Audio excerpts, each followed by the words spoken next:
నమస్తే welcome to 24/7 news TV నేను మీ శాన్వి విజయ్ దళపతికి తమిళంలో ఉన్న క్రేజ్ మామూలుగా ఉండదు అలాగే రీసెంట్ గా తెలుగులో కూడా బ్రహ్మాండమైన మార్కెట్ ని క్రియేట్ చేసుకున్నాడు ఈ నేపథ్యంలో ఘోట్ ద గ్రేటెస్ట్ ఆల్ టైమ్ అంటూ ప్రేక్షకుల ముందుకు వచ్చాడు మరి ఈ సినిమా హిట్ అయిందా లేదా అనేది తెలియాలంటే మనం రివ్యూలోకి వెళ్లాల్సిందే అసలు ఈ సినిమా కథ ఏంటి మరి కథ విషయానికి వస్తే కెన్యాలో ఒక మిషన్ చేపడతాడు గాంధీ అంటే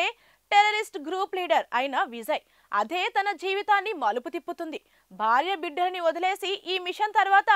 ఏజెన్సీ ఉద్యోగానికి గుడ్ బై చెప్పి మళ్ళీ నార్మల్ లైఫ్ కి వచ్చేస్తాడు అక్కడే ఊహించని విధంగా తనలాగే ఉన్న కొడుకు జీవన్ అంటే విజయ్ కనిపిస్తాడు చిన్నప్పుడే చనిపోయాడు అనుకున్న తన కొడుకు విజయ్ కనిపించడంతో ఆనందంతో ఉబ్బి తబ్బిబ్బైపోతాడు అయితే గాంధీ టీం మెంబర్స్ ఒక్కొక్కరుగా చనిపోతుంటారు అసలు దీనికి తన కొడుకుకి ఏంటి సంబంధం కెన్యాలో చేసిన ఆపరేషన్ ఏమైంది కొడుకు తండ్రి కలుసుకొని ఏం చేశారు ఇవన్నీ చూడాలంటే మనం సినిమా చూడాల్సిందే మరి ప్లస్ పాయింట్స్ విషయానికి వస్తే ఈ సినిమా హాలీవుడ్ సినిమాల నుంచి స్ఫూర్తి పొందిందే అయినా కూడా కథ చెప్పడం అనేది కత్తి మీద సాము లాంటిది ఆ విషయంలో డైరెక్టర్ సక్సెస్ అయ్యాడు ముఖ్యంగా విజయ్ స్టైల్స్ మేనరిజం అనేది సినిమాని కాపాడింది అలాగే అక్కడక్కడ తలుక్కుమనే స్టార్ సినిమాకి హైప్ ఇచ్చారు త్రిషా స్పెషల్ సాంగ్ బాగా ఆకట్టుకుంటుంది అలాగే senior hero Vijayakanth AI technology scenes చాలా బాగుంటాయి ఇది సినిమాకి మంచి ప్లస్ అయింది అలాగే ఇంటర్వెల్ బ్యాంగ్ లో